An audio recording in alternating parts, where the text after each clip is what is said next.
असल हम लोगों ने आज आप लोगों को प्रेस वार्ता करने की जरूरत हमारी क्यों पड़ी? पिछले 9 वर्षों से कम और बेसी हम लोग आंदोलनरत हैं। आंदोलनरत इसलिए हैं कि 2015 में बाबू नीतीश कुमार जी की सरकार ने कई ऐसे कदम उठाए जिससे समाज का ताना बाना जो था प्रभावित हुआ। अभी तांती समाज का भी देखे होंगे, सुप्रीम कोर्ट से जो रिटर्न किया गया शेड्यूल कास्ट से, फिर उनको ईबीसी में डाला गया, वह भी 2015 की भी घटना है।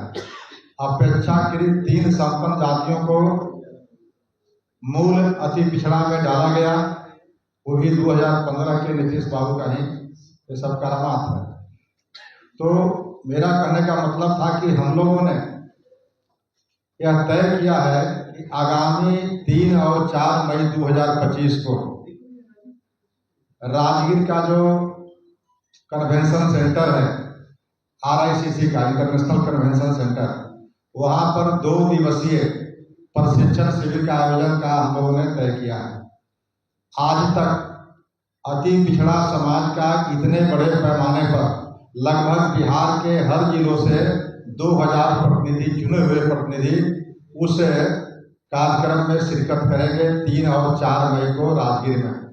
तो यह पहला मौका है जब 3 और 4 मई को पूरे बिहार के चुने हुए अति पिछड़ा वर्ग के, मूल अति पिछड़ा वर्ग के साथ ही एक साथ मंथन चिंतन करेंगे अति पिछड़ों पर।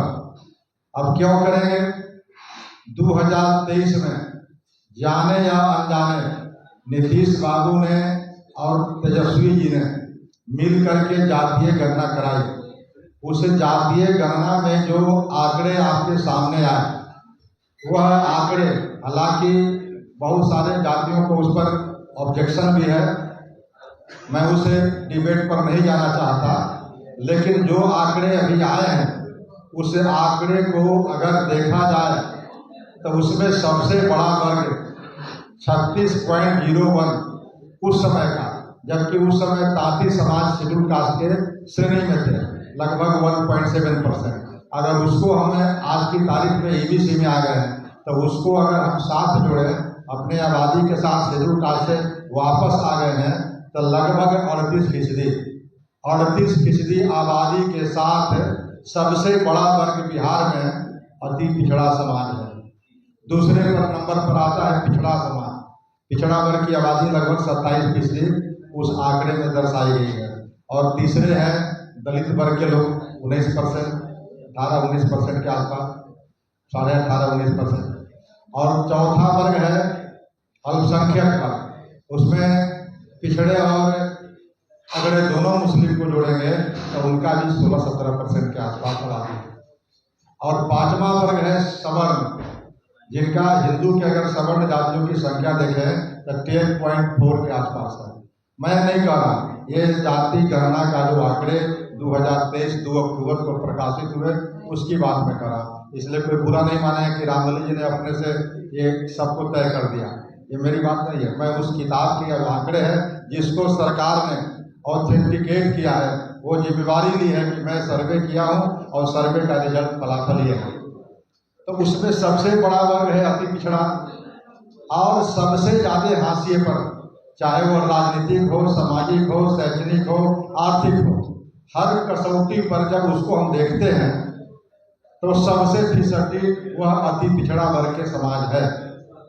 तो आखिर आजादी के 78 वर्षों के बाद भी जो आरक्षण की धारणाएं थी, जो होल्टर आयोग के समय से, यानी 1892 से जो आरक्षण की बात की गई अंग्रेज के जमाने से लेकर के आज तक कई आयोग बने। उसके बाद टाटा कलिकर आयोग बना, मंडल कमीशन बना, मुंगेरी लाल आयोग बना बिहार में। बावजूद इसके जो लोग हाशिए पर थे वो और हाशिए पर होते जा रहे हैं। तो आरक्षण की धारणा जो है वह लोगों को आगे क्यों नहीं बढ़ा रहा है, इस पर विचार करने की बहुत जरूरत है, मंथन करने की जरूरत है। इसलिए हम लोगों ने अब सत्ता में हिस्सेदारी नहीं मांगते हैं, हम लोग सत्ता मांगते हैं कि जब सबसे बड़ा वर्ग है तो सबसे उसको आगे रहने की जरूरत है। बाबा भीमराव अंबेडकर साहब ने सबको एक ही वोटिंग पावर दिया था। तो वोटिंग पावर देते समय उनके मन में एक परिकल्पना थी कि बहुजन का वोट ज्यादा है, गरीब का वोट ज्यादा है, तो वोट का राज मतलब छोट का राज आएगा।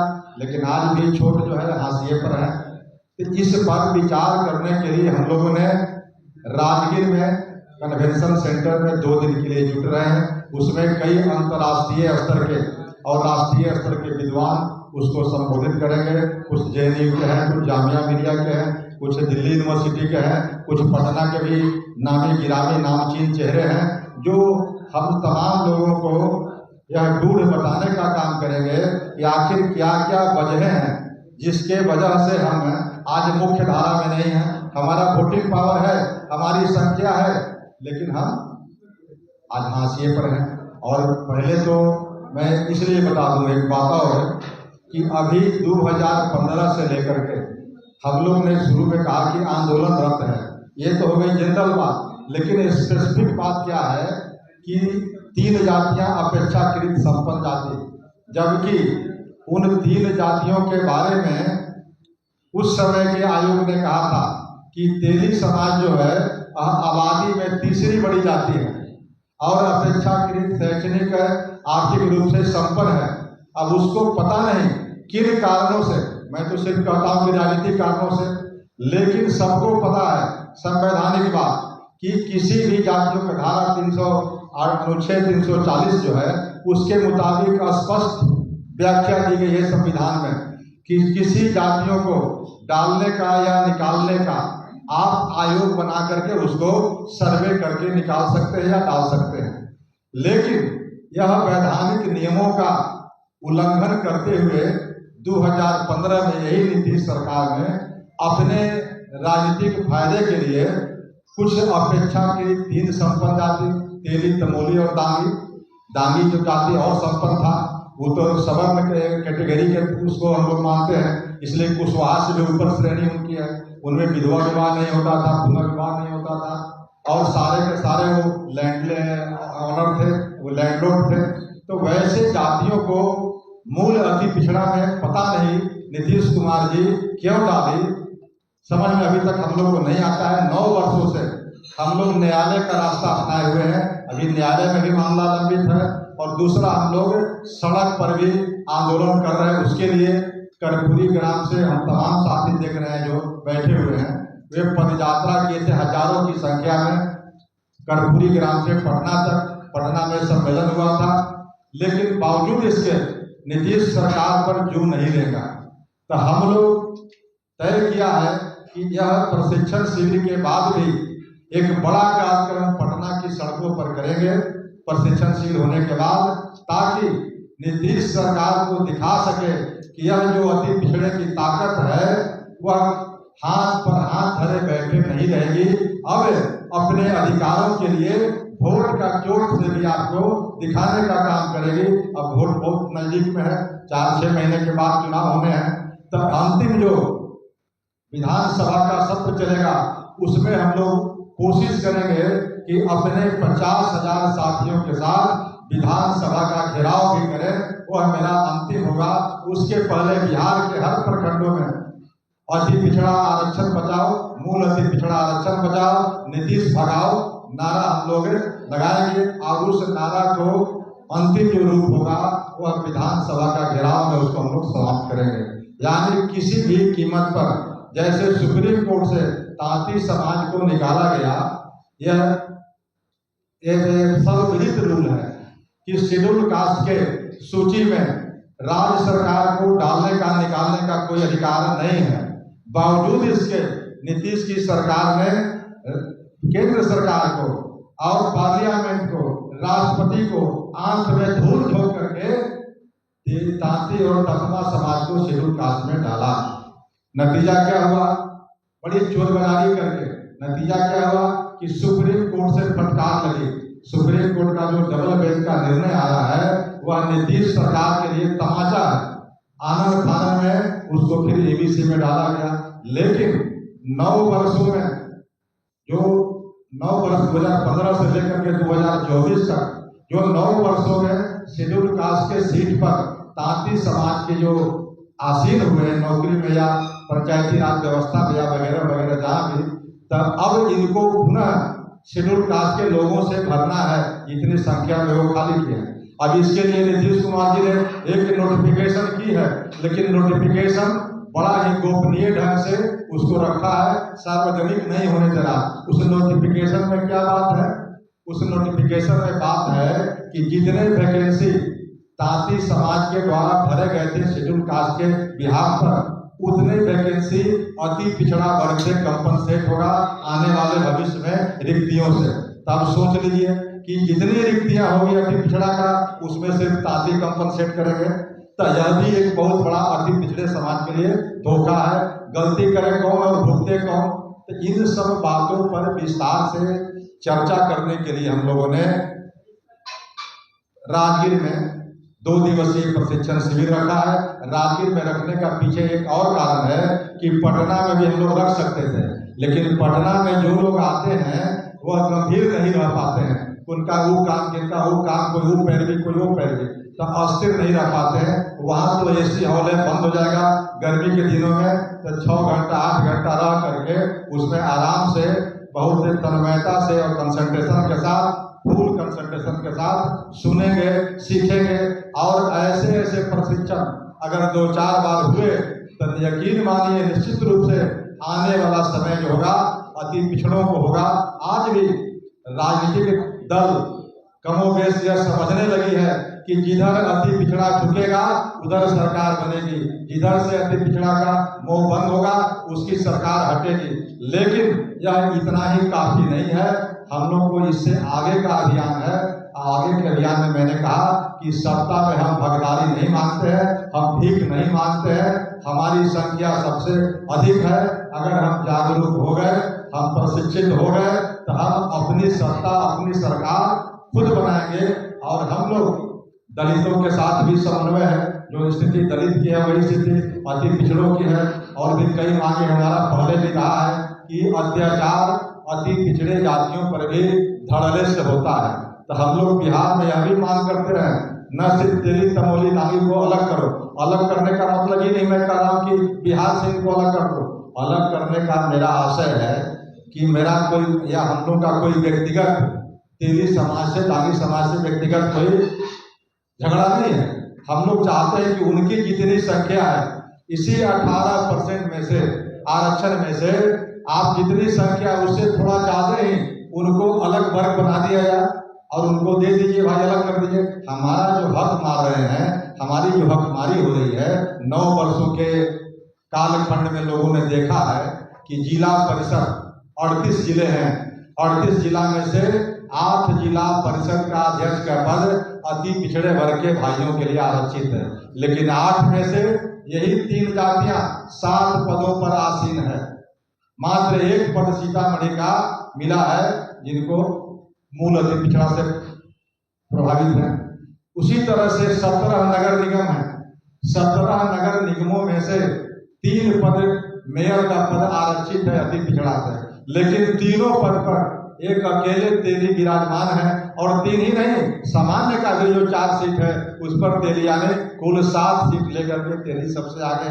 अब उस जाति को आप अगर डाल देते हैं मूल अति पिछड़ा में, तो समझा जा सकता है कि मूल अति पिछड़ों की हकमारी इसी तरह से नौकरियों में है, चाहे राजपत्रित हो या अराजपत्रित हो। तो इन सब बातों पर मंथन के लिए, चिंतन के लिए और प्रशिक्षण के लिए हम लोगों ने 2 दिवसीय प्रशिक्षण का आयोजन किया है। इसमें प्रशिक्षण का जो फलाफल निकलेगा वह सरकार के लिए, राजनीतिक दलों के लिए एक तरह से चुनौती होगी कि हम लोग अपना रास्ता अपने बनाने के लिए तैयार हो रहे हैं। और हमारे कुछ साथी हैं, उनकी भी बात थोड़ा सुन ली जाए। जो मूल बातें हैं वो बातें हो गई है, लेकिन हमको लगता है थोड़ा लंबा हो गया है। आपको शॉर्ट विजुअलाइज वीडियो चाहिए, तो ये जो प्रशिक्षण शिविर है राजगीर में 2 दिवसीय प्रशिक्षण शिविर, ये मूल अति पिछड़ी जातियों को प्रशिक्षित करके इस समाज के लैक ऑफ लीडरशिप के अभाव को हम लोग पूरा करना चाहते हैं।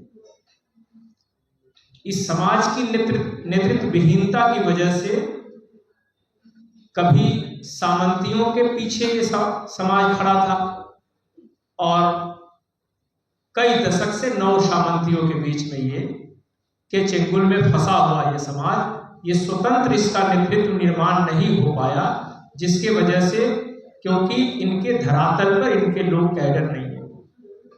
ये 2 दिवसीय प्रशिक्षण शिविर से ये जेस्ट निकल के सामने आ जाएगा कि बिहार की राजनीतिक ही नहीं सामाजिक दशा और दिशा क्या होगा। ये अति पिछड़ा बहुसंख्यक समाज है, अप्रॉक्स 40% इसकी आबादी है और 40% आबादी वाले समवैचारिक लोगों के साथ मिलकर बड़ा काम कर सकता है राजनीतिक में भी।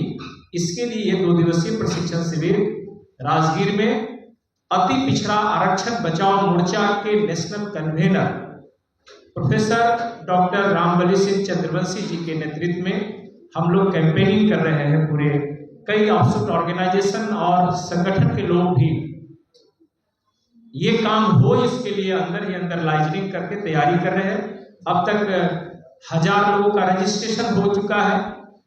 2000 लोगों से अधिक जिनकी उम्र 25 साल, 30 साल, 35 साल और मैक्सिमम 45 साल के जो यूथ है लोग हैं, उनको ये प्रशिक्षण शिविर में फर्स्ट प्रायोरिटी के तौर पर ली जा रही है।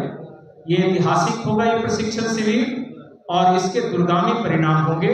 हम अपना पैर को मजबूत करने के लिए, अपना समाज को मजबूत करने के लिए प्रशिक्षण शिविर का आयोजन किए हैं और आप लोग भी मीडिया के माध्यम से भी जिन भाइयों तक हम लोग नहीं पहुंच पा रहे हैं, उन भाइयों तक मीडिया के भी माध्यम से अगर मैसेज सर्कुलेट होता है तो इसका दूरगामी परिणाम मिलेगा। इतना ही कहकर अपनी बात को समाप्त करते हैं।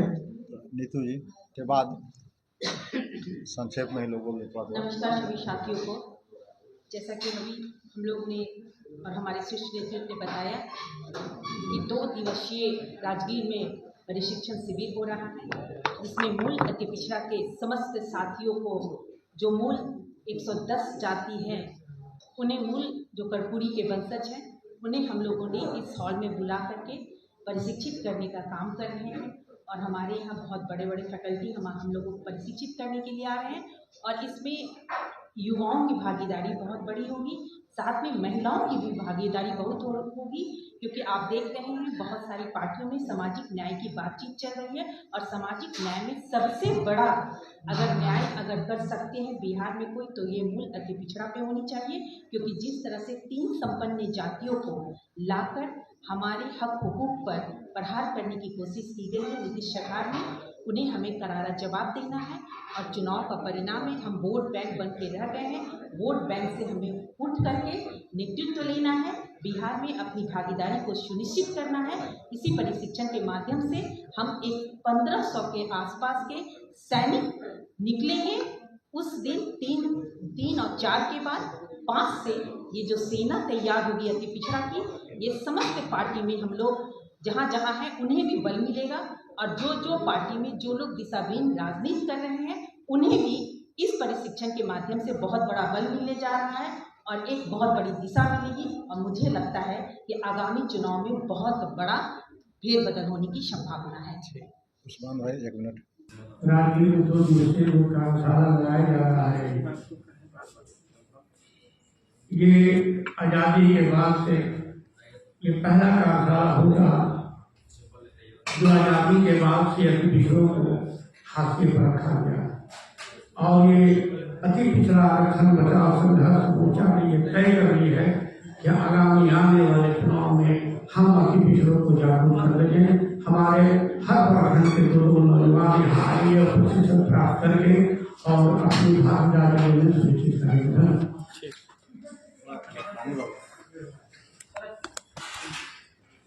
और मीडिया के दोस्तों, ये जो आज प्रेस कॉन्फ्रेंस अति पिछड़ा आरक्षण बचाओ संघर्ष मोर्चा के तत्वाधान में किया जा रहा है, माननीय प्रोफेसर रामबली चंद्रवंशी जी इसका संयोजक है। इसमें मूल अति पिछड़ा जो 110 जातियां हैं उन 10 जातियों के लिए एक पूरे 75 साल के इस स्वतंत्र भारत के पहला ऐसा दिन और 3 और 4 में आएगा कि अति पिछड़ों के लिए नहीं, उनकी किसी जाति का ऐसा प्रशिक्षण नहीं हुआ है। कई प्रशिक्षण की बातें नहीं हो, पार्टी लोग रख लेते हैं, लेकिन एक खास जाति 110 जातियों को लेकर प्रशिक्षण का व्यवस्था की गई है।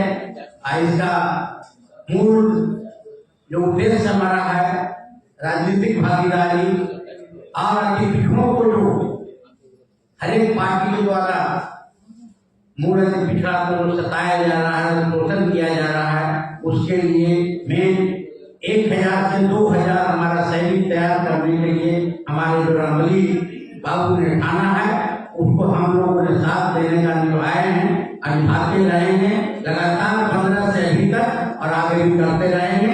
और मैं उम्मीद रखता हूँ कि आप लोग अगर इसमें साथ देंगे, मीडिया के साथियों हमारे, तो कम से कम ग्रामीण क्षेत्र में भी इसका हमारा प्रसार फैलेगा और काफी संख्या में लोग आएंगे। धन्यवाद।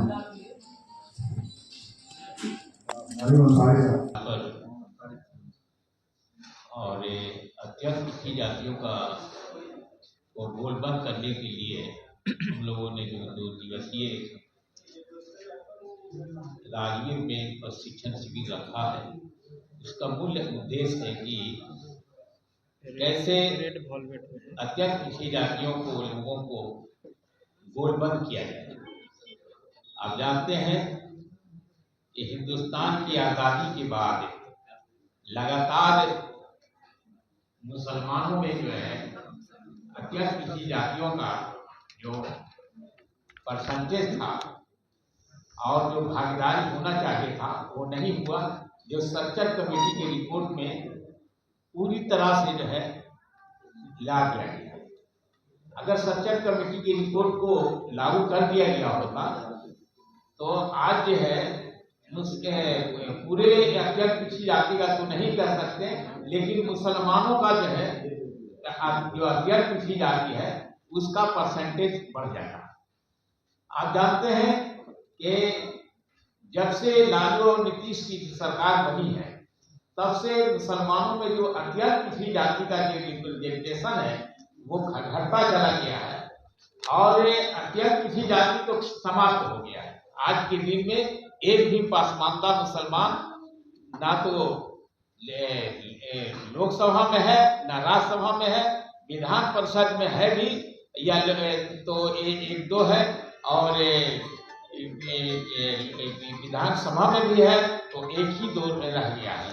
तो ऐसी स्थिति में हम लोगों ने जो तय किया है कि होल अत्यंत पिछड़ी जातियों का एक गोल बंद कर करके अपनी राजनीति को जो है सफल बनाने के लिए और कैसे जो है हमारी जो हकमारी हो रही है वो उसको बचाया जा सकता हो, जिसको बहुत विस्तार से रामबली जी ने बता दिया है। उस पर मैं चर्चा करने का समय नहीं है और ना चर्चा करने की कोई जरूरत महसूस करते हैं। इन्हीं शब्दों के साथ मैं आप मीडिया प्रभारी का बहुत बहुत शुक्रिया अदा करते हुए आपसे आग्रह करना चाहते हैं कि हम लोगों की आवाज़ को, गरीबों की आवाज़ को बुलंद करने का प्रयास करें और बुलंद करें ताकि जो है अत्यंत पिछड़ी जातियों का जो हकमारी हो रहा है वो उसको हकमारी से बचाया जा सके।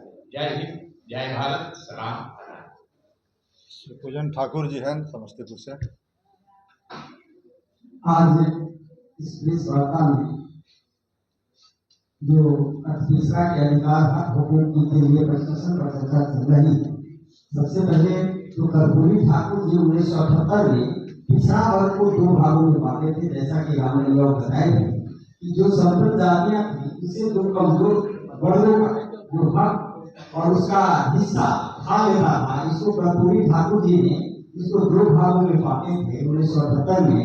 तब जा करके पिछड़ा और अति पिछड़ा वहां से आरक्षण का कंसेप्ट शुरू हुआ। इन अति पिछड़ों में बाद के दिनों में कई सरकारों ने कुछ और भी जातियां को जिनको आवश्यकता थी उनको और हक देने के लिए तो कुछ सरकारों ने कुछ और जातियां को इसमें शामिल किया, जो 2015 तक 110 जातियां हो गई।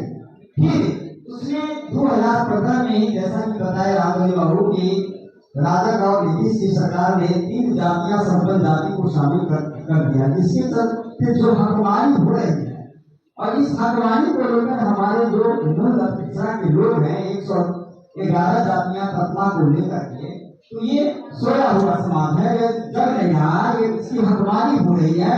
इसके बाद बच्चों को भविष्य अधिकार में जा रहा है, लेकिन वह जागरूकता उसमें नहीं रहने के कारण, आंदोलित जागरूकता नहीं रहने के कारण यह समझा गया कि नहीं, उसे प्रशिक्षित करने की बहुत जरूरी है।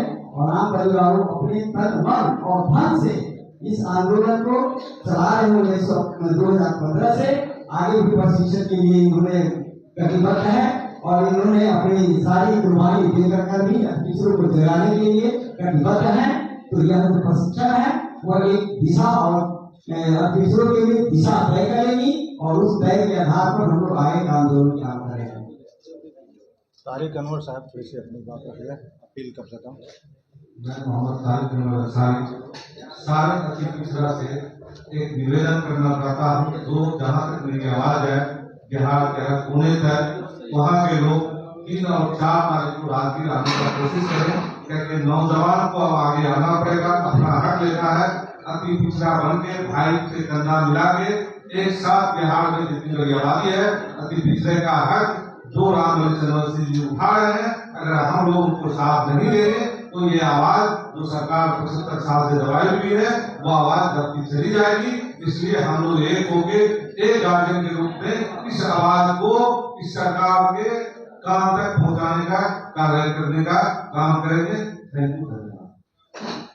आरक्षण को लेकर पुलिस के नाम उस समय आप सत्ता में थे, तो जब उस समय ये आरक्षण लागू नहीं हो पाया, आपकी जो बात है वो सुनी नहीं गई, और तब तक ये बात सुनी जाएगी जब चुनाव के 4 बार हो जाएंगे। देखिए 2015 में हमने निश्चय किया था कि नीतीश सरकार ने गलती की है, अपेक्षा के 3 जातियों को मूल अति पिछड़ा में शामिल करके 110 जातियों के साथ अन्याय किया। 111 जाति हो गए आदि समाज को लेकर, लेकिन वह लड़ाई के लिए मैंने अपने एमएलसी की सदस्यता निभाई, लेकिन इसका मुझे मलाल नहीं है। आगे हम लोग और कमर कस करके तैयार है कि जो भी कुर्बानी देना पड़ेगा, चाहे गोली खाना पड़े चाहे लाठी खाना पड़े, लेकिन बिहार के अति पिछड़े जो 6 करोड़ से अधिक आबादी है उसको हम लोग संगठित करेंगे, प्रशिक्षित करेंगे और बिहार की हुकूमत जो है बर्बर जो है बिना सोचे असंवैधानिक निर्णय लेती है उसको खामियाजा भुगतने के लिए तैयार रहना चाहिए।